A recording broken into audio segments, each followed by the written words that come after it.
வணக்கம். புது புது அர்த்தங்கள் நிகழ்ச்சிக்கு வரவேற்கிறோம். இன்றைய நிகழ்ச்சியில் கலந்து கொள்வதற்காக திமுகவை சேர்ந்த திரு கண்ணதாசன் அவர்களும் அதிமுகவை சேர்ந்த திரு காசிநாத பாரதி அவர்களும் அரங்கத்திற்கு வந்திருக்கிறார். வணக்கம். அண்ணா நூற்றாண்டு நூலகத்தை முறையாக பராமரிக்க வேண்டும் அப்படின்னு சென்னை உயர்நீதிமன்றம் உத்தரவு பிறப்பித்திருக்கிறது. அரசுக்கு கிடைத்த ஒரு பின்னடைவாக இதை பார்க்குறீங்களா? நிச்சயமாக இது அரசுக்கு கிடைத்த பின்னடைவாக கருத முடியாது. மாண்புமிகு நீதியரசர் எஸ்.கே. கவுல் தலைமை நீதியரசர் அவர்கள் முன்னிலையிலும் டி.எஸ். சிவஞானம் ஐயா அவர்கள் முன்னிலையிலும் வழக்கு நேற்றைக்கு வந்திருக்கிறது. நேற்றைக்கு என்ன தீர்ப்பில் வழங்கியிருக்கிறார்கள் என்றால், அண்ணா நூலகத்தின் நிலை குறித்து எங்களுக்கு முன்பு தெரிவித்தது போல அங்கு மிகப்பெரிய குறைபாடுகள் ஏதும் இல்லை. அங்கு பராமரிப்பு பணியிலும் நூலகத்திலும் தரம் உயர்த்தியதிலும் பணிகளை தொடர்ந்து அரசு செய்ய வேண்டும்னு சொல்லியிருக்காங்க. அதனால இவங்க வழக்கு போட்ட போது ஏதோ அந்த கட்டிடத்தில் திருமணத்திற்கு விடுறாங்க, இது விடுறாங்க அப்படிங்கிற மாதிரிலாம் பல்வேறு குறைபாடுகளை சொல்லியிருந்தார்கள். ஆனால் இன்றைக்கு தலைமை நீதியரசர் அவர்களே சொல்லியிருக்கிறார்கள், மனுவில் சுட்டிக்காட்டது போல எந்த விதமான குற்றச்சாட்டுகளும் இல்லை, குறைபாடுகளும் இல்லை, பணிகளை தொடர்ந்து செய்யணுங்கிற மாதிரி தான் சொல்லியிருக்கிறாங்க. அடுத்து அந்த நூலகத்தை பராமரிப்பதற்கு அதில் உள்ள கூட்டரங்கத்தையும் திரையரங்கம் ஒன்று இருக்கிறது, திரையரங்கத்தையும் வாடகைக்கு விடுவதன் மூலமாக அதில் வருகின்ற தொகையை எடுத்து பயன்படுத்தலாம் அப்படின்னு ஒரு இதை சொல்லியிருக்கிறாங்க. அதுக்காக திருமணம், காதுகுத்து இதுக்கெல்லாம் நம்ம வாடகைக்கு விடலாம். ஆமா, கூட்டரங்கம்ங்கிறது எதுக்கு வேணாலும் விடலாம், அதனால ஒன்றும் தப்பு கிடையாது. கூட்டரங்கம்ங்கிறது அது ஆடிட்டோரியம் மாதிரி உள்ளதுதான், அது எந்த இதுக்கு வேணாலும் விடலாம். அதுல இருந்து எல்லா இடத்துலையுமே அந்த இதை தான் தொடர்ந்து செய்து கொண்டிருக்கிறார்கள். அதனால இது ஒன்றும் தவறு கிடையாதுங்கிறது நீதியரசர் அவர்கள். கருத்தரங்குகள் நடத்துவதற்கு அனுமதி வழங்கப்படுகிறது. தேவனைய பாவாணர் நூலக அரங்கில் கூட 60 லட்சம் ரூபாய்க்கு புதுப்பிக்கப்பட்டிருக்கிறது. ஆனா இப்போதைக்கு அது பயன்பாட்டில் இல்லை. ஆனா திருமணம், காதுகுத்து அது மாதிரியான தனியார் நிகழ்ச்சிகளுக்கு அனுமதி வழங்குவது சரியான நடைமுறை இருக்கும் இல்ல, அதைத்தான் சொல்லியிருக்கிறாங்க. அது இருக்கிற அரங்கத்தினுடைய இருக்கைகளை பொறுத்தது. இப்போ ஒரு 300-200 இருக்கைகளுக்கு உள்ளாக இருக்குன்னா அங்க திருமணத்தை நடத்த முடியாது. அதே நேரத்தில் 1000-1500க்கும் மேற்பட்ட இருக்கைகள் இருக்குன்னு சொன்னால் அதை விடலாம். அதனால ஒன்றும் தவறு கிடையாது. அதில் வர்ற வருமானத்தை அந்த நூலகத்தினுடைய பயன்பாட்டுக்கு பயன்படுத்த வேண்டும் அப்படிங்கிறத சொல்லியிருக்காங்க. அதை வேற எங்கேயும் டைவர்ட் பண்ணக்கூடாதுங்கிற கருத்தை தான் சொல்லியிருக்காங்க. ஏற்கனவே இது சம்பந்தமாக திருமணத்துக்கு அனுமதி வழங்குறாங்கன்னு ஒரு வழக்கு உயர்நீதிமன்றத்தில் வரும். அதையும் இதுலையும் சேர்த்து தான் நூலகர்கள் இல்லை, ஏற்கனவே ஒரு இது சம்பந்தமான வழக்கு இதிலே தான் சொல்லியிருந்தாங்க, திருமணத்துக்கு விடுறாங்க, காதுகுத்துக்கு விடுறாங்க அப்படின்னு. எஸ்.கே. கவுல் பெஞ்ச், நான் சொல்றது இக்பால் பெஞ்சில் வரும்போது அதை அங்க வரக்கூடிய அந்த நூலகர்கள், வரக்கூடிய வாசகர்கள் தடுக்கப்படுறாங்க, அந்த திருமண நிகழ்ச்சிகள்லாம் நடக்கிறது அப்படின்னு ஒரு அந்த மாதிரி அரங்கம்ங்கிறது அந்த மாதிரி வைத்திருக்க மாட்டாங்க. ஏதோ ஒரு பகுதியில தான் வச்சிருப்பாங்களே தவிர மெயின் என்ட்ரன்ஸ்ல வச்சிருக்கிறதுக்கான வாய்ப்பு கிடையாது. ஏன்னா அதையும் இன்ஜினியர்ஸ் தான் கன்ஸ்ட்ரக்ட் பண்ணியிருப்பாங்க. நீங்க சொல்றது மனோன்மணிங்கிற ஒரு தொடர்ந்த வழக்கு, அந்த வழக்கினுடைய இறுதி தீர்ப்பு தான் இது. இக்பால் இப்ப தலைமை நீதிபதியா இருந்தாரு, இப்போதைக்கு கவுல் அவர்கள் திருமணத்திற்காக அப்படின்னு தொடரப்பட்ட தனி வழக்கை பத்தி தான் இல்ல, அதையும் இதுல சேர்த்து தான் சொல்லியிருக்காங்க. அதனால அரங்கம்ங்கிறது தனிப்பட்ட இதுல தான் இருக்கும், திரையரங்கங்கிறது அதுக்கும் பக்கத்துல தான் எங்கேயும் இருக்கும். அதனால மெயின் இதை நூலகத்தை பராமரிப்பு முடக்கிறாங்க அப்படிங்கிற கருத்தை சொல்ல முடியாது. அவங்களே சொல்லியிருக்கிறாங்க, அந்த இதுல வர்ற தொகையை எடுத்து அந்த நூலகத்தினுடைய பயன்பாட்டுக்கு பயன்படுத்தணும்னு. இந்த இடத்துல ஒரு 2 கருத்தை நான் பதிய வைக்க விரும்புறேன். அதாவது ஒரு 700 கோடி 1000 கோடி ரூபாய்க்கு ஒரு நூலகத்தை, அதுவும் ஒரு மக்கள் நெருக்கம் மிகுந்த பகுதியில், அது ஏதோ ஒரு ஒதுக்குப்புறமாகவோ இதோ இருந்தால் பிரச்சனை இல்லை, மக்கள் நெருக்கம் மிகுந்த பகுதியில் பயன்படுத்துவதால் பயன்பாட்டை குறைக்கிறாங்கிறதான் சொல்ல முடியுமே தவிர இன்னமும் பார்த்தீங்கன்னா பேரறிஞர் பெருந்தகை அண்ணா அவர்களை உருவாக்கிய இந்த கன்னிமாரா நூலகம் இருக்கிறது. அதில் பகுதி இடவசதிகள் நன்றாக இருக்கிறது. அதையே கூட மிகச்சிறந்த அளவில் இவங்க தரம் உயர்த்தி இருக்கலாம். இது தனக்கு பேரை உண்டு பண்ண வேண்டும் என்பதற்காக மட்டுமே திட்டமிட்டு ஒரு 1000 கோடி ரூபாய்க்கு இந்த ஒரு நூலகத்தை உருவாக்குவது என்பது எந்த அளவுக்கு மக்களுக்கு பயன்படுங்கிற ஒரு கருத்தை அதாவது பாத்தீங்கன்னா இது ஒவ்வொரு வட்டார வாரியாக 100 கோடி திட்ட மதிப்பீடு இல்ல, ஒவ்வொரு தாலுகா, இது அதுக்கு தொகை எவ்வளவு வேண்டுமானாலும் இருக்கட்டும், ஒரு மிகப்பெரிய தொகையை ஒதுக்குகின்ற போது ஒரு தாலுகா வாரியாக அதை உருவாக்குகின்ற போதுதான் அது வெகுஜன மக்களுக்கு பொதுவாக சென்றடையும், கோடிக்கணக்கான மக்களுக்கு சென்றடையும். அப்படி இல்லை அப்படின்னு சொன்னா கூட ஒரு மாவட்ட வாரியாக அதை உருவாக்கி இருந்தால் இன்னமும் நல்லா பலன் கிடைத்திருக்கும். அப்படி இல்லைங்கிற போது கோடிக்கணக்கான புத்தகங்கள் இருக்கக்கூடிய கன்னிமாரா நூலகத்தையே தரம் உயர்த்தி இருக்கலாம். தனக்கு பேர் வேண்டும், தனக்கு ஒரு இதை உருவாக்கணுங்கிறதுக்காக மட்டுமே செய்யப்பட்ட ஒரு அமைப்பாக தான் நாங்கள் அதை கருதுறோம். குற்றச்சாட்டுல சுட்டி காட்டின அளவுக்கு அங்கே குறைபாடுகள்லாம் எதுவும் இல்லை அப்படின்னு நீதிமன்றமே ஒத்துக்கிட்டதாக சொல்றாரு. அவர் இந்த வழக்கு 2011 போடப்பட்டது.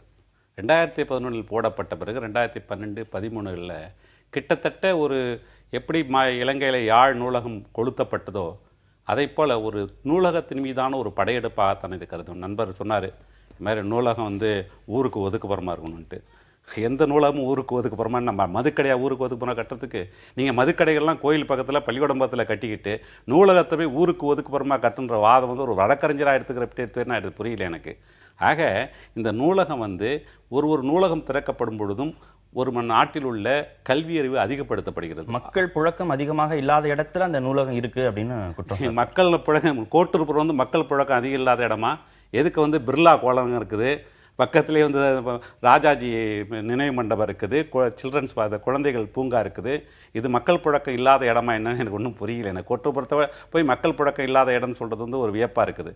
இரண்டாவதாக ஒரு எலைட் பார் இவங்களெல்லாம் திறக்காமல் ஒரு நூலகத்தை திறந்தது வந்து தவறுன்னு சொன்னால் அது உண்மையிலே நாங்கள் தவறுன்னு தான் எடுத்துக்க முடியும்.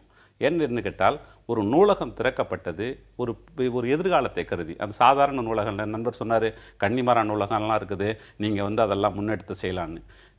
அதே போல் பொது மருத்துவமனைகள் இருக்குது சென்னையில், எத்தனை வேலை மேம்படுத்தலாம். அதுமாதிரி மாவட்டங்கள் பல்வேறு மாவட்டங்கள் மருத்துவ வசதிகள் பெரிய அளவில் இல்லை. எதற்காக வந்து புதிய தலைமைச் செயலகத்தை வந்து மருத்துவமனையாக மாற்றினாங்கன்றது அவங்க தான் பதில் சொல்லணும். இரண்டாவதாக அவர் வந்து இந்த வாடகைக்கு விடலாம், திருமணத்துக்கெல்லாம் வாடகைக்கு விடலான்றார். ஒரு நூலகத்தை இதை விட கேவலமாக இழிவுபடுத்த முடியாது.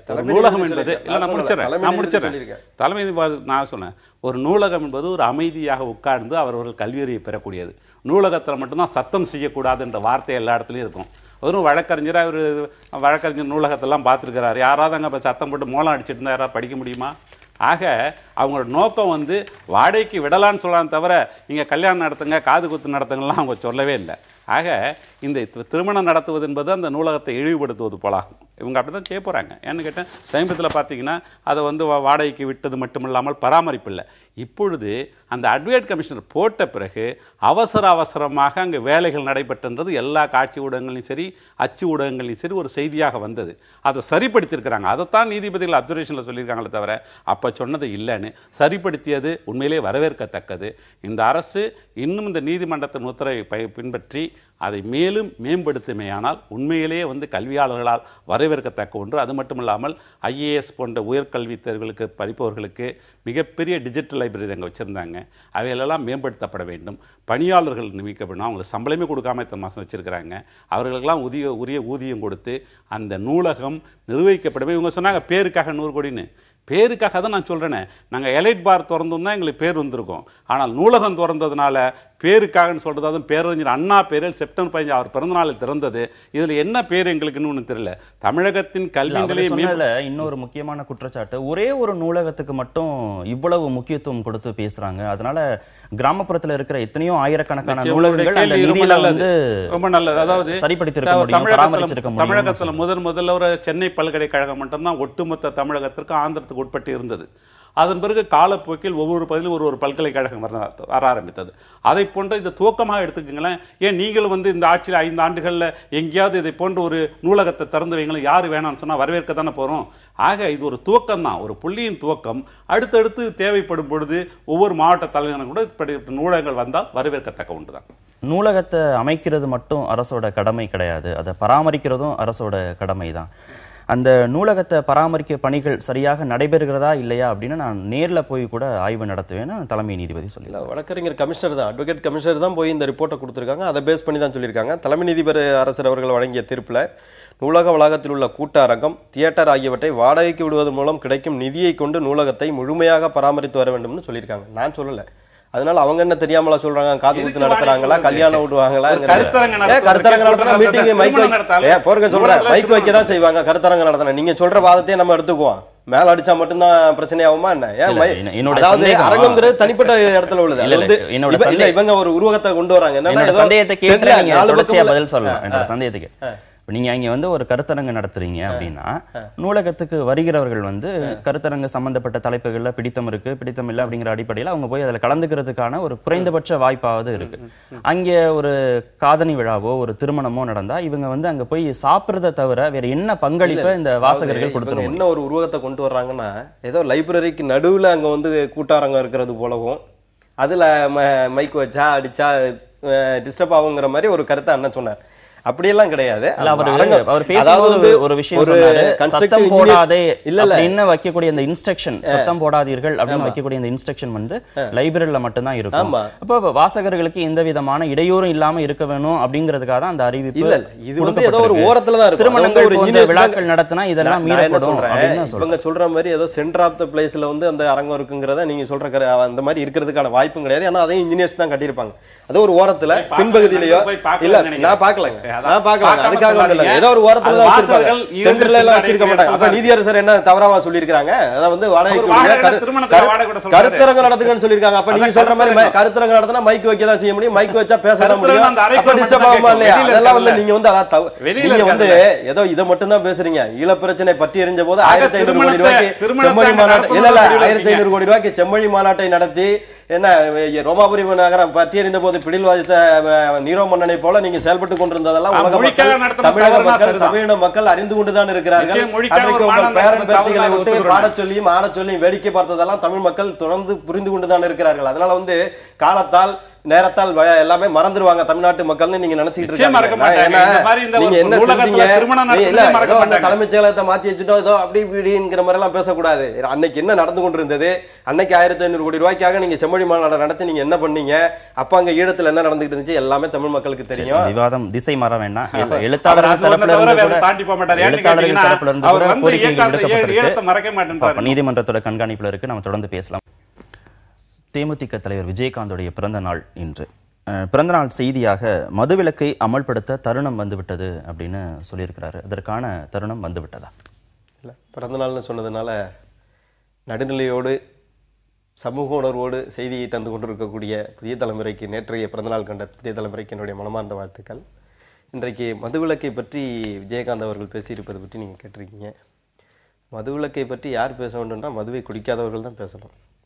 குடிச்சிக்கிட்டு இருக்கவங்க பேசுறதுன்னா அவங்க டிஅடிக்ஷன் சென்டருக்கு தான் போகணும். அதனால வந்து ஆதாரமே இல்லாத செய்தியை, மதுவை குடித்து கொண்டிருக்கக்கூடிய ஒருவர் பேசுவது என்பது சாத்தான் வேதம் ஓதுவதற்கு சமமானது. யார் எதை பேசணுங்கிறது ஒரு இது இருக்குது. அடுத்ததாக தமிழகத்திலே தற்போது நடைபெற்று முடிந்திருக்கக்கூடிய அந்த போராட்டமானது மதுவிற்கு எதிரான போராட்டமா அல்லது டாஸ்மாக் என்ற மது கடைகளுக்கு எதிரான போராட்டமாங்கிற ஒரு கேள்வியை நான் முன்வைக்கிறேன்.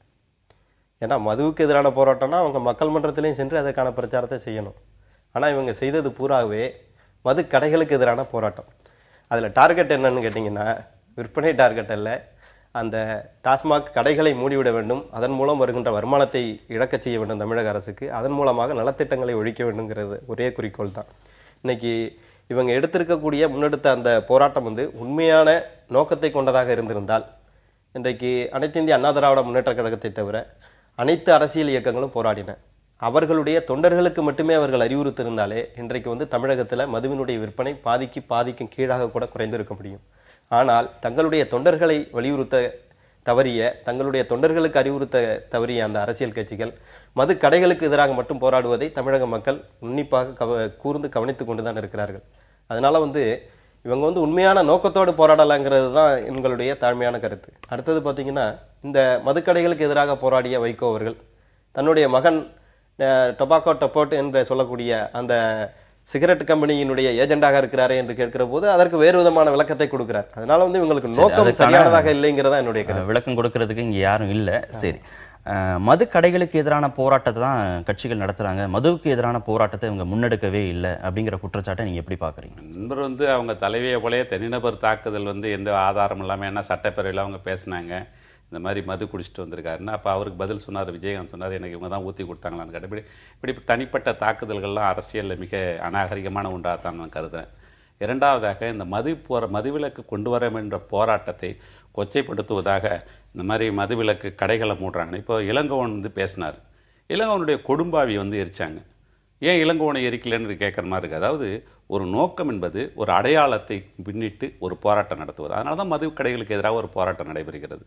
நண்பர் சொல்லும்போது சொன்னார், அந்தந்த கட்சிகள் வந்து தமிழகத்தில் வந்து கிட்டத்தட்ட 1.5 கோடி பேர் உறுப்பினர்களாக இருக்கிறதா அவங்க சொல்கிறாங்க. 1.5 கோடி பேரில் ஒரு 50 லட்சம் பேர் குழந்தைகள் பெண்கள்னு விட்டால் விட 1 கோடி பேர் அவங்க தொண்டர்கள் இருப்பாங்க. அப்போ தமிழகத்தில் மது விற்பனைக்கு அதிகமான காரணம் அவங்க தொண்டர்களான்ற கேள்வி ஒன்று எழுது. ஆக இப்படிப்பட்ட இதெல்லாம் இல்லாமல் உண்மையிலேயே மதுவிலக்கு கொண்டு வருவதின் நேர்மை என்ன ஏனென்று கேட்டால் இப்பொழுது தமிழகத்தில் எங்கு அவங்க தான் அந்த கொள்கையில இல்லை, அந்த கொள்கை அவங்க இல்லை வலியுறுத்தவே இல்லை இல்லை. அதில் அந்த கருத்து சொன்னதுக்காக நான் சொல்கிறேன். அவன் கொள்கை இல்லைன்னா கூட இப்போ மது வந்து அதிகமாக விற்பனை பண்ணணும், மது எல்லாரும் குடிக்கணுன்ற கொள்கை உள்ளவங்ககிட்ட போய் நம்ம சொல்ல முடியாது. ஆனால் என்னுடைய நோக்கம் என்னட்டா, இந்த மதுக்கடைகளை கொண்டு வந்து தான் நலத்திட்டங்கள் நடத்த வேண்டும் என்ற தேவை கிடையாது. ஏன்னா பல்வேறு மாற்று வழிகள் இருக்கின்றன. எனவே நியாயப்படுத்தக்கூடாது, நியாயப்படுத்தக்கூடாது. இல்ல நாங்க செய்யணும், நாங்கள் தவறு செய்தால் தலைவர் வருத்தப்பட்டிருக்கிறாரு, மதுவிலக்கு 3 ஆண்டுகள் மதுவை கொண்டு வந்து நான் பேசி முடிச்சிடறேன். மதுவை கொண்டு வந்து யார் பெரிதுபடுத்தி தனிப்பட்டு மணிக்கணக்காகும். திராவிட முன்னேற்ற கழக ஆட்சியில் 71 மதுவிலக்கு தளர்த்தப்பட்டு 74 கொண்டு வரப்பட்டது. 81 எம்ஜிஆர் அவர்கள் கொண்டு வந்தார். இதை வந்து சில்லறை அது 4 மாவட்டங்கள் தான் இருந்துச்சு. அதன் முன்னாடி சுதந்திர இந்தியாவிலே வந்து ராஜாஜி அவர்கள் இருந்த பொழுது 4 மாவட்டம் தான் மதுவிலக்கு இருந்தது. மற்ற மாவட்டங்கள்லாம் மது இருந்து கொண்டுதான் இருந்தது. அது தளர்த்தப்பட்டதுன்ற வரலாறு நிறைய பேருக்கு தெரியாது. சேலம், தருமபுரி, வடார்காடு, தென்னார்காடு 4 மாவட்டம் என்ன படிச்சு பாருங்க. 4 மாவட்டங்கள்ல மட்டும்தான் மதுவிலக்கு இருந்தது ராஜாஜி காலத்துல கூட. அந்த மதுவிலக்கு 4 மாதம் சேர்த்து தளர்த்தது 71. அதன் பிறகு 74 மதுவிலக்கு கொண்டாந்துட்டோம். திராவிட முன்னேற்றம் கொண்டாட முடிஞ்சது. ஆனால் நண்பர் சொல்றாரு மது இருக்கிறதுனால மது வந்து தீயதுன்றது. இப்போ சமீபத்தில் குழந்தைகள், பெண்கள் இவர்கள் இறந்தது, இவர்கள் வந்து மதுவை குடிக்க ஆரம்பித்தது, சசிபெருமாளுடைய மரணம், இவைகளெல்லாம் மக்களை மதுவுக்கு எதிராக ஒரு உத்வேகத்தை அளித்ததுன்னு நம்ம சொல்ல முடியுமே தவிர, நண்பர் சொல்ற மாதிரி அது இருந்தாதான் வந்து அரசு நடத்த முடியுன்றது ஒரு தவறான கண்ணோட்டமாக தான் நான் கருதுனேன். எல்லா கட்சிகளும் சேர்ந்தே வலியுறுத்தக்கூடிய ஒரு தருணம் அப்படிங்கிறதான் விஜயகாந்துடைய இந்த செய்தியிலிருந்து நம்ம பார்க்க முடிகிறது. குறைந்தபட்ச ஒரு அறிவிப்பையாவது அரசு வெளியிடாதா அப்படிங்கறதான் எல்லாருடைய எதிர்பார்ப்பு.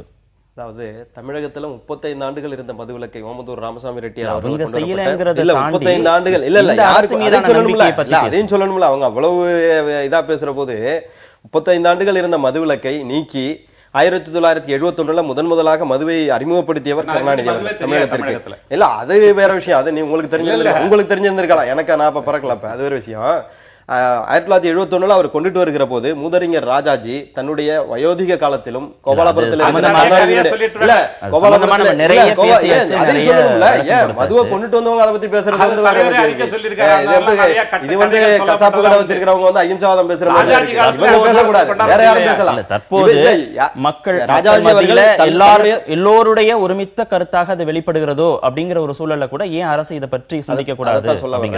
ராஜாஜி அவர்கள் தன்னுடைய தள்ளாத காலத்தில் கோபாலபுரம் வீட்டிற்கு வந்து கெஞ்சினார் கருணாநிதி அவர்களிடம். அப்போது என்ன சொன்னார் என்றால், அப்படி என்ன சொன்னார் என்றால், 4 புறமும் எல்லா மாநிலத்திலும் தீச்சுவாலைகளுக்கு இடையில இருக்கிற கற்பூரமாக தமிழகம் இருக்கிறது. அதனால் தமிழகத்தை காப்பாற்ற வேண்டும் என்று சொன்னால் தமிழகத்திற்கு அன்றைக்கு வந்த 200 கோடி ரூபாய் லாபம் வந்து தேவை. இதனாலதான் மக்கள் நல திட்டங்களை செயல்படுத்த முடியும். முதல்ல இதை இன்வென்டரே யாருன்னு கேட்டீங்கன்னா, இந்த இன்வென்டரே யாருன்னா அவரு இன்னைக்கு அதை பத்தி பேசுறதா எங்களுக்கு ஆச்சரியமா இருக்கு. வேற யாரும் பேசினாங்கன்னா ரைட், இதை வந்து பேசுறது. அடுத்து வந்து பாத்தீங்கன்னா இதுல யாரு கம்பெனி வச்சிருக்கிறதுன்னு கேட்டீங்கன்னா டிஆர் பாலு, இவர்களுடைய அமைச்சரவையில் இருந்த டிஆர் பாலு கம்பெனி வச்சிருக்கிறாரு. அடுத்து ஜெகத் கஸ்பார் இவருடைய மகள் கனிமொழியும் கம்பெனி வச்சிருக்காங்க, மதுபான ஆலைகளை வச்சிருக்காங்க. மதுபான ஆலைகளை விளக்கத்தை நீங்க மதுபான ஆலையை மூடுறான்னு சொல்லுங்களேன். நீங்க முன்னாடிங்களா முதல்ல நீங்க எங்களை சொல்றீங்களா, எங்களை வலியுறுத்துறீங்களா? கேட்கறதுக்கு தயாரா இருக்கணும் வச்சுக்கிடுங்க. முதல்ல இந்த தமிழக மக்களை கெடுக்கின்ற அந்த மதுபான ஆலைகளை நாங்கள் மூடுகின்றோம், எங்கள் உறவினர் நடத்துகின்ற ஆலைகளை மூடுகின்றோம் நீங்க முதல்ல சொல்லுங்கள. அத சொல்ல மாட்டீங்க. அதாவது ஊருக்கு தான் உபதேசம். தலைவர் கலைஞர் கொண்டு வந்த எந்த திட்டமா இருந்தாலும் முடக்குவது முதலாளாக இருக்கிறவர்கள். இதுக்கு மட்டும் தலைவர் கலைஞரை முன்னிலைப்படுத்தி அவர் கொண்டு வந்தார்னு சொல்றதுல ஆக அவருடைய திட்டங்களை கொண்டு வந்தான்னு சொல்றீங்க. கொண்டுட்டு வரல வரலாறு 4 மாவட்டங்கள் மட்டும்தான் அவரால் படிச்சு பார்த்து சொல்லுங்க. கோயபல்ஸ் பிரச்சாரத்தை செய்யாதீங்க. எப்ப பார்த்தாலும் இந்த திராவிட முன்னேற்ற கழகத்தோட வேலையை பொய்யை வந்து தெரிஞ்சுட்டு பேசுங்க. நீங்க வந்து சும்மா வரலாறு தெரியாம இதுக்காக நீங்க வந்துட்டு நீங்க இருக்கிற கட்சிக்காக ஏதாவது வழியை பேசணும், பொய்யெல்லாம் சொல்லக்கூடாது. நான் பொய்யை பயன்படுத்த மாட்டேன். நான் என்ன ஆதாரமா சொல்றேன், 21 வரைக்கும் மதுவிலக்கு தமிழகத்துல இருந்துச்சு. நீங்க மாவட்டங்கள் மட்டும்தான். நீங்க அந்த காலத்துல பிறந்தீங்க, நீங்க வாழ்ந்தீங்க. நீங்க எப்படின்னு சொல்லுங்க. 4 மாவட்டம் இது வரைக்கும் எந்த பத்திரிகையில வரல. நீங்க அரசியல் விட்டு ஓட தயாரா பத்திரிகையில வரல. நீங்க அரசியல் விட்டு ஓட தயாரா. நீங்க ஏதாவது கடை வச்சிருந்திருக்கலாம், அது வேற விஷயம். சட்டமன்ற கூட்டத்தொடர்ல மதுவிலக்கு தொடர்பான தனி தீர்மானம் கொண்டு வரணும் அப்படிங்கிற கோரிக்கையை காங்கிரஸ் தனியா கொடுத்திருக்கு, திமுகவும் தனியா கொடுத்திருக்கு. ஒரு குறிப்பிட்ட இடைவெளிக்குள்ள அரசை யோசிக்கவே விடாம ஒரு நிர்பந்தம் கொடுக்கறதாக நம்ம பார்க்கலாமா? சமீபகால போராட்டங்களா இருக்கட்டும், இப்ப கொடுக்கக்கூடிய இந்த தனி தீர்மானங்களா இருக்கட்டும், கடந்த காலங்கள் எல்லாம் இதை பற்றி எந்த விதமான ஒரு முயற்சியுமே இந்த கட்சிகள் எடுக்காம சமீபத்தில் இந்த அரசியல் கட்சிகள் எடுக்கக்கூடிய இந்த முயற்சிகளுக்கு பின்னாடி ஏதாவது ஒரு அரசியல் இருக்கு அப்படின்னு பார்க்கலாமா? அதாவது அரசியல் கட்சிகள் மக்கள் நலனுக்காக தான். எடுத்துக்காட்டாக நாடாளுமன்றத்தில் திருநங்கைகளுக்காக ஒரு தனிநபர் தீர்மானத்தை திருச்சி சிவா அவர்கள் கொண்டு வந்தார். அந்த தீர்மானம் ஏற்றுக்கொள்ளப்பட்டு நிறைவேற்றப்பட்டு இப்பொழுது சட்டமாக இருக்கிறது. அதே போல் மக்களுடைய எழுச்சி, மக்களுடைய நோக்கம், அவர்களை எதிர்பார்த்து தனது கருத்துக்களை, தனது நடைமுறையை மாற்றிக்கொள்வதும் ஒரு சிறந்த அரசியல் கட்சியினுடைய நிலைப்பாடாக இருக்க முடியும். அந்த வகையில் தமிழகத்தில் இந்த மதுவுக்கு எதிராக கிளர்ந்துள்ள எழுச்சியை மனதில் கொண்டுதான் ஒவ்வொரு அரசியல் கட்சியும் தங்களுடைய பாதையை நோக்கி நடைபெறுகிறது. ஆனால் ஆளுங்கட்சி இதை உணர மறுக்குது. அவர்கள் ஒரு போராட்டங்களை கொச்சைப்படுத்துவதில் தயாராக இருக்கிறார்களே தவிர அந்த போராட்டத்தினுடைய நோக்கம், மக்களுடைய மனமாற்றம், இவர்களை அவர்கள் சிந்திக்கவே தயங்கிட்டாங்க. நண்பர் சொல்லும்போது சொன்னார், நீங்களாம் மது வச்சிருக்கீங்க, கடை வச்சிருக்கீங்க, நீங்கள் ஃபேக்ட்ரி வச்சிருக்கீங்கன்னு சொல்கிறாரு. நான் என்ன கேட்குறேன், இந்த மதுவை தடை செய்து விட்டால் அத்தனை ஃபேக்ட்ரி மூடிட்டு போய் போகிறாங்க. அது வியாபாரம்னா அவங்க இந்த மாநிலம் இல்லை, அடுத்த மாநிலத்தில் அவங்க வியாபாரம் பண்ணிட்டு போகிறாங்க. அதற்காக நீ அந்த மாதிரிலாம் இருந்தால் இந்த மாதிரிலாம் இருக்குன்னு சொன்னால் இவர்கள் இந்த ஃபேக்ட்ரி வச்சதுனால எங்கள் மது விற்கிது? இல்லை, அரசனுடைய கொள்கை இது. அரசனுடைய கொள்கையை மாற்றினால் தானே அவங்க வியாபாரம் கெட்டு போகுது. தாராளமாக செஞ்சுட்டு போங்களேன், ஏன் அதை செய்கிறது இல்லை? இதில் இந்த மாதிரி ஒரு சொத்தைவாதங்கள் பேசுவது ஏற்றுக்கொள்ள முடியாது. ஆனால் இந்த தனிநபர் தீர்மானம் என்பது இப்பொழுது மக்கள் முன்னுள்ள பிரச்சனை. இந்த பிரச்சனை ஒரு பெரிய கிளர்ச்சியாக உள்ளது. அந்த கிளர்ச்சியினுடைய வடிவம் தான் இப்படிப்பட்ட தனிநபர் தீர்மானங்கள். ஆட்சிக்கு வந்தா மதுவிலக்கு கொண்டு வரப்படும், அதற்கான நடைமுறைகளை குறித்து சிந்திக்கப்படும் அப்படின்னு திமுக சொன்னது ரொம்ப கடைசியா தான். அதற்கு முன்பாக பாமக போராட்டம் நடந்திருக்கு, சசி பெருமாள் போராட்டம் நடந்திருக்கு. நீங்க திமுக கேள்வி கேட்கலாம், நீங்க இருக்கும்போது செய்யல, ஏன் இப்ப நீங்க கேட்கறீங்கிற கேள்வியை தாண்டி இந்த போராட்டங்களுக்காவது, இந்த கோரிக்கைகளுக்காவது நீங்க முக்கியத்துவம் கொடுக்க கூடாதா? அதுதான் இப்போ நாங்கள் போராட்டத்தை நான் முன்னே சொன்ன மாதிரி மது கடைகளுக்கு எதிரான போராட்டமா மதுவுக்கு எதிரான போராட்டமாங்கிற வித்தியாசம் தான். அதுக்கு அண்ணன் பதில் சொல்லவே இல்லை. அவர் கடைசி வரைக்கும் மதுவுக்கு எதிரான போராட்டம் நடக்கக்கூடிய போராட்டங்களே நம்ம விட்டுடுவோம். அதுக்கு முன்னாடி மதுவை தமிழகத்திலிருந்து ஒழிக்கணும் அப்படின்னு பாமக தொடர்ந்து வலியுறுத்திட்டு வருகிறது. சசி பெருமாளுடைய போராட்டமும் மது கடைகளுக்கான போராட்டம் இல்ல, அவர் உண்ணாவிரதம் இருந்தாரு. மதுவை ஒழிக்கணும் அப்படிங்கறத அவருடைய போராட்டம். நீங்க திமுகவை தள்ளிட்டு கூட நீங்க சொல்லுங்க. இதுதான் சொல்றேன். நான் மதுவுக்கு எதிரான போராட்டமாக இருக்கிற போது அவங்களுடைய தொண்டர்களுக்கு அறிவுறுத்தலாம். ஒண்ணு. ரெண்டாவது, கடைகளை மட்டும்தான் மூடணும், உடனே அதுல வருமானம். ஏன்னா இன்னைக்கு இவ்வளவு கிளர்ந்தெழுந்து போராடுகின்ற இந்த இயக்கங்கள் மேகதாது பிரச்சனைக்கு இவ்வளவு பெரிய போராட்டத்தை நடத்திருக்காங்களான்னா எனக்கு தெரியல. அடுத்து முல்லைப்பெரியாறு பிரச்சனைக்கு இவ்வளவு பெரிய போராட்டங்களை நடத்திருக்காங்களான்னா எனக்கு தெரியல. கச்சத்தீவு பிரச்சனைக்கு இவ்வளவு பெரிய போராட்டங்கள் நடத்திருக்காங்கன்னா அதை இன்ஃபேக்ட் அவங்க அதை தாரை வார்த்ததே திராவிட முன்னேற்ற கழகம் 1974 கச்சத்தீவை. இப்போ அது மாதிரி பார்த்தீங்கன்னா காவிரி பிரச்சனைக்கு, எந்த பிரச்சனைக்கும் இவ்வளவு கிளர்ந்தெழுந்து போராடாத தமிழகம் ஏன் இதில் மட்டும் டார்கெட் பண்ணுறாங்க அப்படின்னா, இது வருமானத்தை குறைத்து விட்டு தமிழக அரசை செயல்பட முடியாத அரசாக மாற்றிவிட வேண்டும்ங்கிற ஒரே நோக்கம் தான். வேற எந்த விதத்திலையும் தமிழக அரசின் மீது குற்றச்சாட்டு சொல்ல முடியாத சூழ்நிலையில் இன்னைக்கு லட்சக்கணக்கான ஏறக்குறைய 55 லட்சம் மாணவர்களுக்கு மடிக்கணினிகள் வழங்கப்பட்டிருக்கின்றன. இப்படி பல்வேறு நலத்திட்டங்களின் மூலமாக இன்னைக்கு புரட்சி தலைவி அம்மா அவர்கள் மக்கள் மன்றத்தில் சென்று சேர்ந்ததால் தான் இன்னைக்கு 39 தொகுதியில் போட்டிட்டு 37 தொகுதியில் வெற்றி இருக்கிறோம். இதை இவங்களால வேற எந்த வாதத்தையும் கொண்டு போய் சொத்தைவாதம்னு சொல்லாரு. இவர் சொல்றதுதான் சொத்தைவாதம். இந்த வாதத்தை ஒழுங்கா கொண்டுட்டு போய் சேர்க்க முடியாததுனால எது முக்கியமான இவங்களுடைய எரிவதை நிறுத்தினால் மொத்தத்தையும் முடிச்சிடலாங்கிற மாதிரி அவர்கள் வருமானத்தை குறைத்து விட வேண்டும்ங்கிற ஒரே நோக்கம் தான் காரணம். ஏன்னா பாக்கி போராட்டத்துக்கு நீங்க பண்ணிருக்காங்களான்னு தான் நான் கேக்குறேன். முல்லைப்பெரியாருக்கு பண்ணிருக்காங்களா, காவிரி பிரச்சனை ஒரு பிரச்சனைக்கு நீங்க செஞ்சிட்டீங்கன்னு சொல்றேன். அதைத்தான் நீங்க செஞ்சிட்டீங்கன்னு சொல்றேன். நீங்க அதைத்தான் செஞ்சிட்டீங்கன்னு நான் சொல்றேன். நீங்க பேசுனா பேசாம இருந்தேன், அமைதியா இருங்க. அதாவது தமிழகத்தில் எவ்வளவு பிரச்சனைகள் இருக்கின்ற இன்றைய தினம் தமிழகத்தில் கிட்டத்தட்ட வேலை வாய்ப்பு இல்லை, மின் தட்டுப்பாடு இல்லைன்னு சொல்றாங்க. அந்த மின்சாரத்துல எவ்வளவு பிரச்சனைகள் இருக்குன்றது எல்லாருக்குமே மிக தெளிவா இருக்கு. நீங்களே இல்லைன்னு சொல்றீங்களா? அதுக்கெல்லாம் ஏன் போராடலன்னு அவர் கேக்குறது பதில் சொல்லுங்க. எதுங்க இல்ல இவ்வளவு பிரச்சனைகள் இருக்கு நீங்க சொல்றீங்க, அததான் அவர் மாத்தி கேக்குறாரு.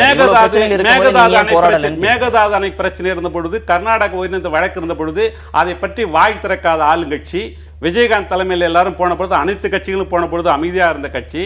அடுத்ததாக முல்லைப்பெரியார் என்ற கச்சத்தீவை பத்தி பேசினாரு. 74 அதுக்காக திராவிட முன்னேற்ற கழகம் தான் உச்சநீதிமன்ற வழக்கு தொடுத்து அவங்க கட்சி தலையும் வழக்கு தொடர்ந்து ரெண்டுமே நிலுவையில் இருக்குது.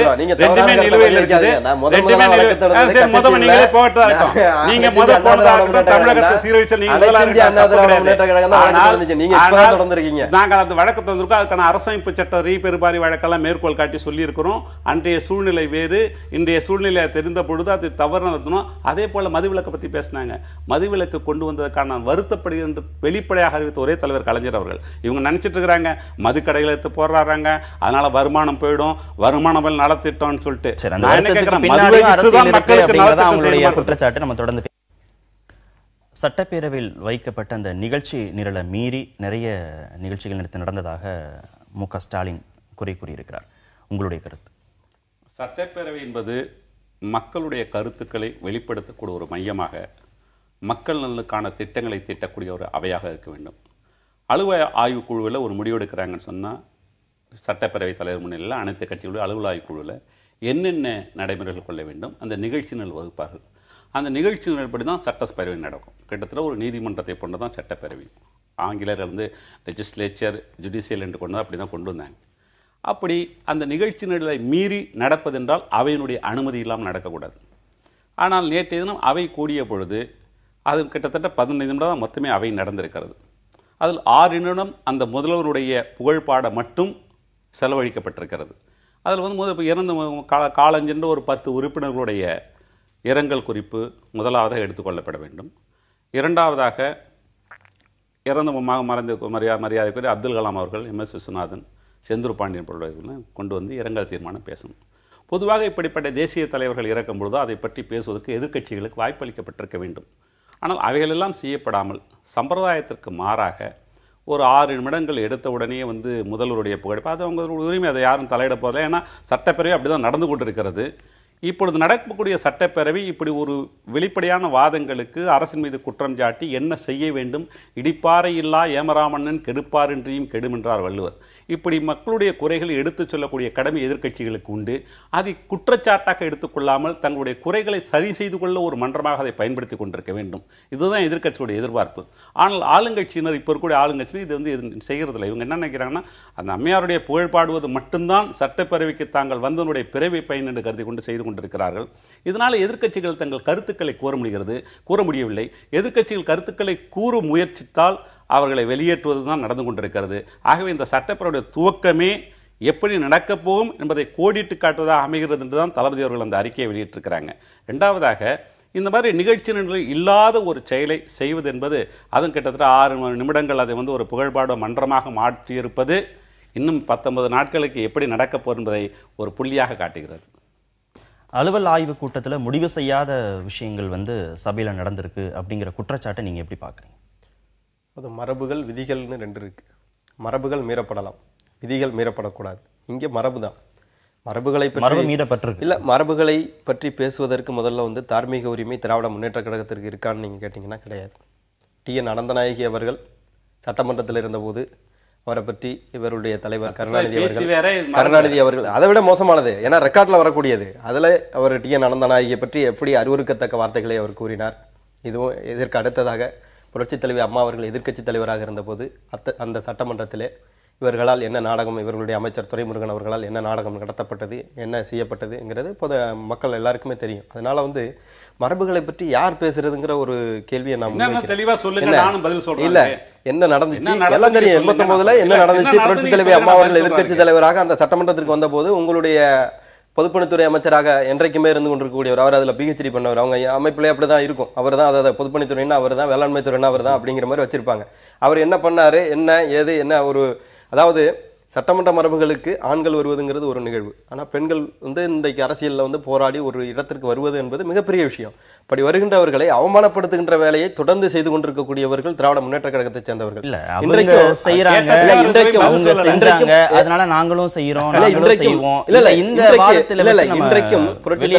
இன்றைக்கும் புரட்சித் தலைவி அம்மா அவர்கள் தன் மீது தொடுக்கப்பட்ட வழக்குகளில் இருந்து விடுதலை பெற்று அதற்கு பிறகு ஆர்கே நகர் தொகுதியில மிகப்பெரிய வரலாற்று வெற்றி 1.5 லட்சம் வாக்குகள் வித்தியாசத்தில் வெற்றி பெற்று இன்றைக்கு சபைக்கு வருகின்ற போது அவையினுடைய மூத்த உறுப்பினர், அவையினுடைய முதலமைச்சருக்கு ஒரு வாழ்த்து தெரிவிக்கிறதுங்கிறது வந்து ஒரு தவறான நிகழ்வு கிடையாது. அதுக்காக மரபுகள் மீறப்பட்டு வந்து அந்த இரங்கல் தீர்மானத்தை அவங்க படிக்கலன்னு நீங்க சொல்றீங்களா, இரங்கல் தீர்மானத்தை கொண்டு வரலன்னு சொல்றீங்களா? இன்னமும் பாத்தீங்கன்னா வந்து பாட்டாளி மக்கள் கட்சியினுடைய சட்டமன்ற உறுப்பினர் கலைச்செல்வன் கலையரசன் என்ன சொல்லியிருக்கிறாருன்னா வந்து APJ அப்துல் கலாம் அவர்கள் பெயரிலேயே ஒரு தனிப்பட்ட விருதினை வழங்கி அந்த விருதினை கூட இஸ்ரோவில் வேலை செய்து கொண்டிருக்கக்கூடிய வளர்மதி என்கிற அரியலூர் மாவட்டத்தைச் சேர்ந்த மிகவும் பிற்படுத்தப்பட்ட சமுதாயத்தைச் சேர்ந்த ஒருவர் அதற்கான விருதினையும் பெற்றிருக்கிறார். அப்படி ஒரு விருதினை மறைந்த குடியரசுத் தலைவர் அவர்கள் பெயரில் உருவாக்கிய தமிழக அரசுக்கு நன்றின்னு சொல்லி கலையரசன் பாட்டாளி மக்கள் கட்சியினுடைய சட்டமன்ற உறுப்பினர் சொல்லியிருக்காரு. இதனால வந்து எந்த இடத்துலயும் மரபுகள் மீறப்படவில்லை. அதனால வந்து இவங்க வந்து தவறான வாதத்தை வைக்க வேண்டிய அவசியம் கிடையாது. இதை விட இல்ல அந்த அப்துல் கலாம் படமே இல்லன்றது அது ஒரு வசதியா இல்ல. இதை விட அதாவது இதை விட மோசமாக நடந்து கொண்டவர்கள் இதை விமர்சிக்க கூடாது அப்படிங்கறத நாங்க சொல்றோம். நீங்க வந்து நீங்க என்ன பண்ணீங்க இல்ல அததான் நாங்க கேக்குறோம். நீங்க என்ன செய்து கொண்டிருந்தீர்கள்? இல்ல நாங்க தப்புதான் இல்ல இது எப்படி நாங்க தப்புதான் செய்வோம். மதுக்கடை நீங்க தான் திறந்தீங்க. அதான் சொல்றேன். நாங்க எது மூடுங்க அதை. நீங்கள் செய்ததை நாங்கள் மற்ற சைடெல்லாம் மூடுவோம். ஆனா இதெல்லாம் மட்டும் செய்ய மாட்டோம். நீங்க வந்து அங்க தகராறு பண்ணீங்களா, நாங்களும் தகராறு பண்ணுவோம் அப்படின்னா அரசியலில் தார்மீகத்தை நெறியை பேசுவதற்கு உங்களுக்கு எந்த தகுதியும் கிடையாது.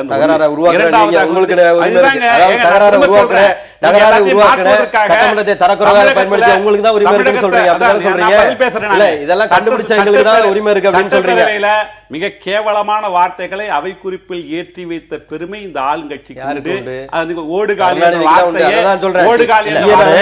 பாரதி சொல்லும்போது மரபுகள் வேறு விதிகள் வேறு, இங்க விதிகள் எந்த விதத்திலையும் மீறப்படவே இல்லை அப்படின்னு நான் அதுக்கு பதில் சொல்றேன். அதாவது சாதாரணமாக அவங்க தினசரி அது ஒரு லாலி பாடக்கூட அவையாகத்தான் இருக்குது. எல்லா மக்களுக்கும் தெரியும், பார்த்துட்டு தான் இருக்காங்க. அதனால நேரடி ஒளிபரப்பு செய்யக்கூடிய இந்த ஆளுங்கட்சி அஞ்சுவது என்பது மிக வெளிப்படையான ஒன்று. இரண்டாவதாக ஒரு இரங்கல் தீர்மானம், அது மரியாதைக்குரிய அப்துல் கலாம் அவர்கள் இரங்கல் தீர்மானம் கொண்டு வராங்க. முன்னாள் அமைச்சர் செந்தூர் பாண்டியனோட இருந்திருக்கிறாரு, 10 உறுப்பினர்கள் இருந்திருக்கிறாங்க. இப்படிப்பட்ட இரங்கல் தீர்மானம் நிறைவேற்றி அவையை ஒத்தி வைக்கக்கூடிய சூழலில் வெளியில நாயனம் மேளத்தோட வந்து அவர்கள் வாசிப்பு செய்து மங்கள இசை இரவு வீட்டில் போய் மங்கள இசை இசைக்கிறதுன்றது சொல்றேன். அப்படிப்பட்ட ஒரு நிகழ்வு தேவைதானா என்பதை எல்லா மக்களும் சிந்திக்கணும். ஒன்று. இரண்டாவதாக நண்பர் சொன்னார் இந்த மாதிரி கலையரசு யாருன்னு அவங்களுக்கும் தெரியும். பாமக விலகி ஆளுங்கட்சி ஆதரவாளர் போய் ரொம்ப நாள் ஆச்சு. அதனால அவர்கள் அப்படி பேசுவதில் இந்த ஆச்சரியம் ஆளுங்கட்சிய கருத்துக்கள் ஆளுங்கட்சிக்கு ஆதரவானவர்கள் பாமக வந்தவங்க பேசுறாங்க. அதுல ஒண்ணு அது அவங்களோட உரிமை, அவங்களுக்கு எதை கிடைக்குது பேசுறாங்க, அதுல ஒண்ணு தப்பு கிடையாது.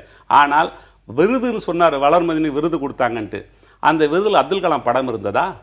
அந்த அம்மையார் படம் தான் இருந்துச்சு. இதுல வந்து இப்படி விருதுகள் கூட தனது பெயரை வந்து நிச்சயம் யார் கொடுத்தா அண்ணா படம் தான் இருக்கும். அண்ணாவுடைய படம் எங்க இருக்குன்னே தெரியல. கலைஞர் காப்பீட்டு திட்டம், கலைஞர் எல்லாம் நீங்க தான் உங்க பேரை தான் நீங்க வச்சுக்கிட்டீங்க. நீங்க பேசாதீங்க.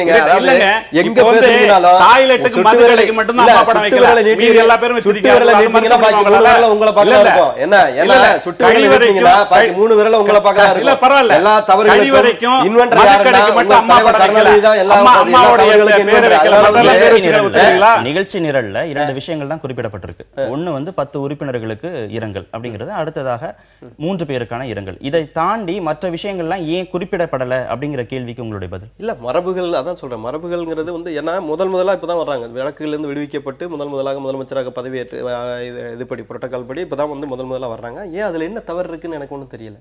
அதை உங்களால ஜீரணிக்க முடியல. விஷயம் என்ன இல்ல அதாவது இதுல வந்து தவறு இருக்கா இது இருக்கான்னு கேட்டா இவங்களால ஜீரணிக்க முடியல. அவர்கள் வெற்றி பெற்று திரும்பவும் வரமாட்டாங்கன்னு இவங்க நினைச்சுக்கிட்டு இருந்தாங்க. உச்சநீதிமன்றத்தில் ஒரு சின்ன வெரிடிக்ஷன் கொடுத்ததுக்கு பிறகு 1 வாரம் அதையே வச்சு ஓட்டினாங்க. பவானி சிங் வழக்கில் அந்த பவானி சிங் நியமனம் தவறுன்னு சொல்லிட்டாங்கன்னு சொல்லி அதை வச்சு ரொம்ப புலதாங்கிதப்பட்டு கொண்டிருந்தார்கள். ஆனால் வழக்கிலிருந்து நாங்கள் விடுபட்டு வந்ததற்கு பிறகு திரும்ப முதலமைச்சராக பதவியேற்க முடியாது அப்படின்னு சொல்லி ஒரு குற்றச்சாட்டை தொடர்ந்து சொல்லிக்கிட்டே இருந்தாங்க. குற்றச்சாட்டை நாங்கள் உடைச்சிட்டு வந்துட்டோம். அதுக்கு அடுத்தது என்ன சொன்னாங்கன்னா வந்து உடல்நிலை சரியில்லை, அவங்க எங்கே வர போறாங்க, அரசியலில் ஓய்வு பெறணும் அப்படின்னு. ஓய்வு பெற வேண்டிய வயசுல இருக்கிற இவர் நமக்கு அட்வைஸ் சொல்றாரு ஓய்வு பெறணும்னு. அதையும் உடைச்சிட்டு இன்னைக்கு வந்துட்டாங்க. அடுத்து மதுக்கடையை தொடங்கணும், அதை EVK இளங்கோவன் முடிச்சு வச்சுட்டாரு. இப்படி தொடர்ந்து தோல்விகளை சந்தித்துக் கொண்டிருக்கிற இவர்களால் வெற்றிகள் பெற்றுக் கொண்டிருக்கக்கூடிய எங்களை கண்டு வந்து ஜீரணிக்க முடியாத மேலதாளத்தோட அவங்க வரவேற்றாங்க அப்படிங்கிறது என்ன தவறு இருக்கு? அதுக்காக ஒரு இரங்கல் தீர்மானம் உள்ள படிக்கிறோங்கிறதுக்காக பஸ்ல ஏறப்பே நாங்க மணமகளாக இருக்க வேண்டும் நினைக்கிறது உங்க தலைவர். நாங்க அப்படியெல்லாம் இன்னைக்கு நினைத்தது கிடையாது. நான் கேட்ட கேள்விக்கு பதில் சொன்னார் அவர். TN அனந்தநாயக மேயரை பற்றி இவர் என்ன விமர்சனம் செய்தார்? இந்திரா காந்தி அவர்களுக்கு உதவி இவரு மறுவாழ்வு பிரச்சனை திட்டம். விட்டு உதவி போய் மறுவாழ்வு எங்க திட்டம். இல்ல, இல்ல. நான் பதில் எதுக்காக சொல்றேன். நான் பதில் சொல்றேன். நான் பதில் சொல்றேன். நீங்க மரபுகளை அது சட்டசபை மரபுகளை புதிய பத்தி இருக்குது. பேசுவதற்கு உங்களுக்கு புதிதாக என்ன ஒரு அருகதை சட்டமன்ற இருக்கிறதுங்கிறதா என்னுடைய சட்டசபை கேள்வி. இல்ல, ஒரே ஒரு நிமிஷம். மரபுகளை பத்தி பேசுறதுக்கு உங்களுக்கு என்ன சட்டசபை அருகதை இருக்கு? குறிப்புகள் நீங்க இருக்கு. சொல்லுங்க. மரபும் இல்ல, சட்டசபை புதிதாக ஒரு நிகழ்ச்சியில் சட்டமன்ற விவரம் தெரியாம உறுப்பினர் பேசிட்டு இருக்காரு. இப்போ- அதாவது அடிப்படை என்னன்னு நீங்க கேட்டீங்கன்னா, வேற தெரிஞ்சு நீங்க இவர் வந்து சொல்லுங்க. ஒரு அண்ணாமலை அம்மையாரை பற்றி இவர் பேசியது, இந்திரா காந்தி அம்மையாரை பற்றி இவர் பேசியதெல்லாம் சரியாங்கிறத நீங்க சொல்லுங்க. விவரம் தெரிஞ்ச நீங்க எம்ஜிஆர் விவரம் தெரியாம தான் நாங்க கேக்குறோம். ஜானகி மோர் நீங்க- விஷம் கொடுத்தா நீங்க பேசுறது யாரு? அதெல்லாம் வந்து ஆத்திர சரி, காலத்துல தனிமனித விமர்சனங்கள் விமர்சனங்கள் வேண்டாம். வேண்டாம். நீங்க சட்டமன்றத்துல பேசுறதுக்கு பாருங்க. தனிமனித விமர்சனங்கள் வேணாம். தனிப்பட்ட விமர்சனம் அவர் வேண்டாம். புதிதாக பேசுறதாக ஒரு சட்டமன்ற தனிப்பட்ட உறுப்பினர் விமர்சனத்தை வைத்தவர் அவர். தேர்வாகி- விதவை மறுவாழ்வு திட்டத்தை கொண்டு வரணும் தனிமனித- இந்திரா காந்தி அம்மையாருன்னு சொன்னது யாருன்னா கருணாநிதி. தனிமனித சட்டமன்றத்துல பேசுனது அவரு. விமர்சனங்கள் நான் படிச்சிருக்கிறேன். தனிமனித விமர்சனங்கள் வேண்டாம். ஒரே நிமிஷம் கண்ணதாசன். ஒரு புதிய சட்டமன்ற உறுப்பினர் தேர்வாகி அவைக்கு வருகிற போது அவர்களை வரவேற்பது அப்படிங்கிறது அவங்க கட்சி சட்டமன்ற உறுப்பினர்களுடைய விருப்பம். அதை தான் அவங்க வந்து தவறு செஞ்சிருக்காங்க. கிடையாது. நான் தவறுன்னு சொல்லலை. என்னன்னு கேட்டிங்கன்னா, இதே ஒரு வழக்கறிஞர் தெரியும். இந்த அம்மையார் வந்து பெங்களூர் நீதிமன்றத்தால் தண்டிக்கப்பட்டு சிறைக்கு சென்று உயர் நீதிமன்றத்தில் வந்து மேல்முறையீடு செய்திருந்த பொழுது எல்லா களங்களிலும் எல்லா தளங்களிலும் அவருடைய வாதம் என்னவாக இருந்ததுன்னா, இது ஒன்றும் முடிந்த முடிவல்ல, எங்களுக்கு உயர்நீதிமன்றம் முடிஞ்சால் உச்சநீதிமன்றம் இருக்குது, உச்சநீதிமன்றம் தான் ஒரு முடிவு கடைசி இறுதி தீர்ப்பு அளிக்கக்கூடிய நீதிமன்றம், அது வரைக்கும் போகுனாங்க. இப்போ உச்சநீதிமன்றத்தில் வழக்கு நிலுவையில் இல்லையா, இது ஒரு முடிவடைந்த தீர்ப்பா? இப்படிப்பட்ட சூழல் நான் சட்டத்து ரீதியாக அதுல வரக்கூடிய தீர்ப்பு வேறு, அந்த தீர்ப்பு வேறு. அது வரல.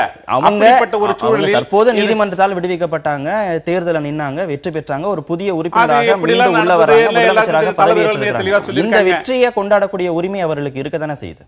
நிச்சயம் தளபதி ஒரு அறிக்கையை படிச்சீங்கன்னா அவர் வெற்றி பெற்றதாக வாழ்த்து சொல்றேன்னு கூட சொல்லியிருக்காரு. இது மாதிரி அரசியல் அநாகரிகமானவர்கள் திராவிட முன்னேற்ற கழகத்தினர்.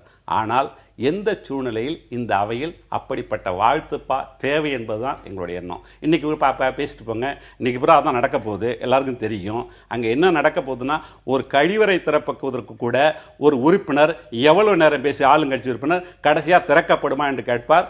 அமைச்சர் வந்து மாண்புமிகு அம்மாவனுடைய கவனத்திற்கு கொண்டு செல்கிறேன், பரிசீலிக்கப்படும். இப்படிப்பட்ட நிகழ்வு தான் அங்கே சட்டப்பேரவைகள் நடந்து கொண்டிருக்கின்றன. இவைகள் மாற்ற வேண்டும். உண்மையான வாத பிரதிவாதங்கள் அங்கே இருக்க வேண்டும். எதிர்க்கட்சிகளுக்கு அங்கு உரிமை அளிக்கப்பட வேண்டும். மக்களுடைய பிரச்சனை தீர்க்கப்பட வேண்டும். கவன ஈர்ப்பு தீர்மானங்கள் எடுத்துக்கொள்ளப்பட வேண்டும். இதைத்தான் வந்து மக்கள் எதிர்பார்க்கிறாங்க, எதிர்க்கட்சிகள் எதிர்பார்க்குது. ஆனால் எதிர்க்கட்சியுடைய குரல் வழியை நெரிக்கக்கூடிய அளவிற்கு அங்கே அவர்களை வாய்ப்பு அனுமதி மறுக்கப்பட்டு பல்வேறு காலகட்டங்களில் பார்த்திருக்கிறோம். 110 விதியின் கீழ் ஒரு அறிக்கை படிக்கப்பட்டால் அதற்கு விவாதமே கிடையாது. அந்த அடிப்படையில் நடந்து கொண்டிருக்கின்றது. ஆக சட்டப்பேரவையில் அங்கு எதிர்க்கட்சிகளுடைய வாய்ப்புகள் பறிக்கப்பட்டு இன்னும் பிரதான எதிர்க்கட்சியாக இருக்கக்கூடிய தேமுதிக உறுப்பினர்கள் உள்ளே நுழைய முடியக்கூடிய அளவுக்கு சில பிரச்சனைகள் இருக்குது. ஒரு நல்ல ஒரு ஆளுங்கட்சி என்று சொன்னால் சட்டப்பேரவையில் எதிர்க்கட்சியினுடைய குரல்களை கேட்டு உண்மையிலே அதில் வந்து தவறு தங்கள் மீது தவறு இருந்தால் அதை திருத்திக் கொள்ள ஒரு வாய்ப்பாக எடுத்துக்கொண்டிருக்கணுமே தவிர அவர்களை முழுவதுமாக ஒழிக்க வேண்டும் என்ற எண்ணம் இருப்பது ஒரு ஜனநாயகத்திற்கு ஒரு ஆரோக்கியமான சூழல். மறைந்தவர்களுக்கு இரங்கல் தீர்மானம் கொண்டு வரும். அதற்கு முன்னாடி அவை தொடங்குவதற்கு முன்னாடி மங்கள இசை பாடுறது, சபாநாயகரை வாழ்த்து பாடுறது அப்படிங்கிறது இந்த இரங்கல் தீர்மானத்தின் மீதான முக்கியத்துவத்தை குறைச்சிடுச்சு அப்படிங்கறதான எதிர்க்கட்சிகளுடைய குற்றச்சாட்டு. இரண்டாம் நாளான இன்று இதெல்லாம் செஞ்சிருந்தா நாங்க எதுவுமே சொல்லியிருக்க மாட்டோம், நீங்க வந்து புதிய உறுப்பினர்களை வரவேற்று இருக்கலாம், நீங்க உங்களுடைய மகிழ்ச்சியை வெளிப்படுத்தி இருக்கலாம், அதுல ஒன்றும் தவறு இல்லை. இரண்டாம் நாள் செஞ்சிருக்கலாமே, ஏன் முதல் நாள் இதை செய்யணும், அதுவும் இரங்கல் தீர்மானத்திற்கு முன்னதாக இதெல்லாம் ஏன் செய்யணும் அப்படிங்கறத அவங்க கேள்வி. எங்களுடைய கேள்வி என்னன்னா, வழக்கிலிருந்து விடுபட்டு அவங்க வரமாட்டாங்கன்னு நீங்க நினைச்சீங்க, இன்னைக்கு வழக்கிலிருந்து விடுபட்டு வர்றாங்க. இது வந்து வெளியில இசைத்ததுங்கிறது கட்சியினுடைய தொண்டர்கள், இருக்கிற எம்எல்ஏக்கள், சட்டமன்ற உறுப்பினர்கள் 161 பேர் இருக்காங்க, அவங்க செய்யறாங்க. அதுல உங்களுக்கு என்ன ஜீரணிக்க முடியலையா? அதுதான் கேட்கிறேன். எங்களுடைய வெற்றியை உங்களால் வந்து ஏற்றுக்கொள்ள முடியவில்லை, அதுக்குனால ஏதோ ஒரு விமர்சனத்தை வைக்கிறீங்க. நாங்கள் உள்ள செய்யலை, வெளியில தான் நடைபெற்றது. அடுத்து வந்து அண்ணா அவர்கள் சொன்னார்கள் வந்து பேசுவதற்கு நேரம் ஒதுக்கப்படவில்லை அப்படின்னு சொல்லலாம். சட்டமன்ற உறுப்பினர்களுடைய எண்ணிக்கைக்கு தகுந்த மாதிரி தான் நேரம் ஒதுக்கப்படுங்கிறது அண்ணனுக்கு நல்லா தெரியும். ஏன்னா என்னோட வயதில் மூத்தவர், அவருக்கு நல்லா தெரியும். சட்டமன்ற உறுப்பினர்கள் எண்ணிக்கை அவ்வளவுதான் நேரம் ஒதுக்கப்படும். இல்ல அதனால வந்து நீங்க அப்துல் கலாம் பற்றி பேசுவதற்கு கூட எதிர்க்கட்சிகளுக்கு வாய்ப்பு வழங்கப்படலை அப்படிங்கறதான் புதிய தமிழகம் கிருஷ்ணசாமியோட குற்றச்சாட்டு. அவர்களுக்கும் வாய்ப்பு கொடுத்திருக்கலாமே. இல்ல நாங்க மட்டும் பேசிட்டு விட்டோமா? இரங்கல் தீர்மானம் நிறைவேற்றணும், விருது வழங்குறதை பத்தி வெளில பேசியிருக்கிறாங்க, அதற்கான இரங்கல் தீர்மானம் போட்டிருக்காங்க. அதனால இதுல என்ன இருக்கு? அதாவது நீங்க ஒரு நடைமுறையில இப்படி கொண்டு போகணும்னு நினைப்பீங்க, மற்ற ஒருத்தவங்க இன்னொரு நடைமுறையில கொண்டு போவாங்க. நீங்க நினைக்கிறபடி நடைபெறணும்னா நாங்க திமுகவில் தான் இருக்கோம். நாங்க தனிக்கட்சி. நீங்க கூட நினைப்பீங்க கருணாநிதியை பற்றி வாழ்த்து பாடணும்னு நீங்க நினைப்பீங்க, நாங்க செய்ய முடியாது. கிருஷ்ணசாமி பத்தி நீங்க அவரு இப்ப என்ன எங்களுடைய இயக்கத்துல இருந்து வெற்றி பெற்று விட்டு இன்றைக்கு சென்று வேற இயக்கத்துல இது பண்ணி அவர் கூட்டணியில வச்சு பேசிக்கிட்டு இருக்காரு. ஒரு நிகழ்வை நீங்க ஒரு மாதிரி நடத்துவீங்க, வேற ஒரு செய்தி ஊடகத்திலேருந்து வர்றவங்க வேற மாதிரி நடத்துவாங்க. அதுக்காக நீங்க நடத்துறபடிதான் அவர் செய்யணும்னு நினைச்சா நீங்க அப்புறம் அவரைய அதனால ஒருத்தருக்கும் ஒரு நடைமுறை இருக்கும். அதை போய் விமர்சனம் செய்ய வேண்டிய அவசியம் கிடையாது. விமர்சிக்கின்ற இவர்களுக்கு என்ன அருகதை இருக்குங்கிறதா நான் முன்னையில இருந்து கேட்டுக்கிட்டு வர்றது. விமர்சிக்கின்ற இவர்கள் எல்லா கோரிக்கையும் வைப்பாங்க, எல்லாத்தையும் நடைமுறைப்படுத்த வேண்டிய அவசியம் இல்ல, அதற்கெல்லாம் முக்கியத்துவம் கொடுக்க வேண்டியது இல்ல, ஒரு திட்டமிடலுக்கு உட்பட்ட எதை வேணாலும் நாங்க கொண்டு செலுத்தலாம் அப்படின்னு சொல்றோம். ஏற்றுக்கொள்ளக்கூடிய கோரிக்கைகளை கூட செவிமடுப்பது தவறு என்பது எங்களுடைய வாதம். எந்த கோரிக்கை? உதாரணத்துக்கு சொல்றேன் நான். நேற்று நடைபெற்றது அலுவல் ஆய்வுக்குள்ள முடிவெடுக்கப்பட்டது, இரங்கல் தீர்மானம் நிறைவேற்றப்பட்டு சபை ஒத்திவைக்கப்படும். இது நாடாளுமன்ற நடைமுறை, சட்டப்பேரவை நடைமுறை. இதுல போய் திமுக ஒரு நடைமுறை, அதிமுக நடைமுறை ஒண்ணு கிடையாது. சபாநாயகர் விரும்பினால் அவர் என்ன செய்யலாம்? கட்சிகளை பேச விடலாம், ஒருவருடைய சிறப்புகளை பற்றி பேச விடலாம். மறையாத செந்தூர் பாண்டியனுடைய சிறப்புகளை பற்றி பேசியிருக்கலாம். இல்ல சாதாரண சட்டப்பேரவை நடைபெற நடைமுறை. ஆனால் நேற்று இந்தியாவே துக்கத்தில் ஆழ்ந்த மறைந்த அப்துல் கலாம் அவருடைய இறப்பு குறித்து ஒரு வார்த்தை கூட அவர் புகழ்பாடி பதிவு செய்யப்படவில்லை என்பது ஒரு வருத்தத்துக்குரிய ஒரு செய்தி. வெறும் குறிப்பு மட்டும் வாசிக்கப்பட்டது. அதே போல அவர்களே ஒரு சிறப்புகளை பதிவு செய்யணும். தமிழகத்தில் பிறந்து தமிழகத்திலேயே அடக்கம் செய்யப்பட்ட ஒரு பேர் தலைவரை பற்றி நாம் எல்லாம் பேசியிருக்கலாம், மற்ற கட்சிகளுக்கு வாய்ப்பு கொடுத்துருக்கலாம், அது பதிவு செய்திருப்பார்கள். திமுக மட்டுமா சொல்லிச்சுது? ஜவஹர்லா பேசினாரு, விஜய தமிழ், மார்க்சிஸ்ட் கம்யூனிஸ்ட் கட்சி எல்லாருமே அந்த வருத்தத்தை தெரிவித்தாங்க. எங்களுடைய நோக்கம் என்னன்னு கேட்டீங்கன்னா, இது அப்துல் கலாமை பற்றி. ஆனால் அப்துல் கலாமை பற்றி எந்த குறிப்பும் இல்லாமல் அவர்கள் ஆளுங்கட்சி தலைவி முதல்வரை பற்றி மட்டும் பேசுவதற்கு இந்த அலுவல் ஆய்வுக்குழுக்கு இல்லாத ஒரு நிகழ்ச்சியை கொண்டு வந்தது மட்டும்தான் அது அப்துல் கலாமை அவமதித்ததாக தான் நாங்கள் கருதுகிறோம். அப்துல் கலாமை அவமதித்தது இவர்கள் தான்.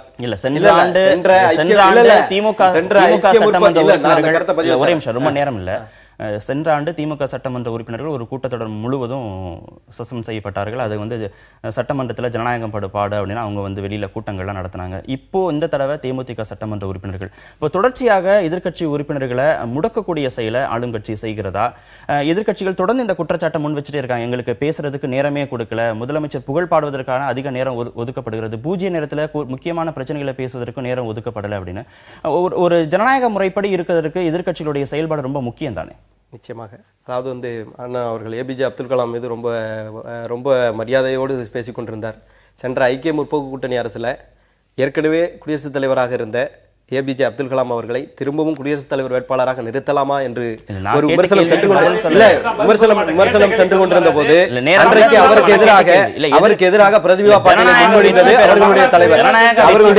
அதற்கு அடுத்ததாக நீங்க பேசுவதற்கு டைம் கொடுக்கல அப்படிங்கிற மாதிரி சொன்னீங்க. நான் அதான் சொல்றேன், சட்டமன்ற உறுப்பினர்களுக்கு அவர்களுடைய உறுப்பினர்கள் எண்ணிக்கைக்கு தகுந்த மாதிரி தான் நேரம் ஒதுக்கப்படும், அதுல மாற்று கருத்து கிடையாது. இவர்கள் எந்த உருப்படியான கேள்வியை முன்வைத்து இவர்கள் வெளிநடப்பு செய்தார்கள் நீங்க முதல்ல கேட்கணும். எதை எடுத்தாலுமே பேசுவதற்கு முன்பாகவே இவர்கள் எழுந்திருத்து கோடமிடுவது, எந்த ஒரு நடைமுறை விதிகளையும் ஒத்து வருவது இல்லை, எந்த ஒரு கோரிக்கையை முன்வைத்து இவங்க வெளியேறினது கிடையாது. வெளியேறி வந்தவர்கள் என்றைக்காவது ஏதாவது இந்த கோரிக்கையை நாங்க பேச வந்தோம் அப்படின்னு சொல்றாங்களான்னு கேட்டீங்கன்னா இருக்காது.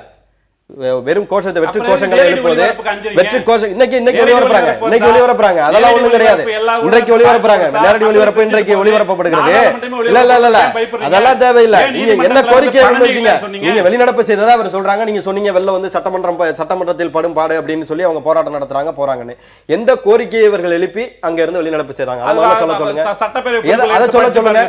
இந்த கோரிக்கை தமிழகத்தின் நலனுக்கான இந்த கோரிக்கையை நாங்கள் முன்வைத்தோம், இதை பேச விடவில்லை அப்படிங்கிற இதை அவங்க சொல்லியிருக்க மாட்டாங்க. நாங்க பேச எழுந்திருச்சோம், எங்களை வெளியேற்றிட்டாங்க. அப்ப இவங்களுக்கு கோரிக்கையே கிடையாது. இவர் சட்டமன்ற எதிர்க்கட்சி தலைவராக இவர்களுடைய தளபதி இருந்த போது அவர் என்றைக்கு சட்டமன்றத்திற்கு வந்தார் என்பது எல்லாம் தெரியும். அவர் என்ன மாதிரியான விமர்சனங்களை தொடர்ந்து தமிழக நலனுக்காக வைத்தார் தமிழக மக்களுக்கு தெரியும். இல்ல நீங்க எதிர்க்கட்சி தலைவராக இருந்த போது என்ன செஞ்சீங்க?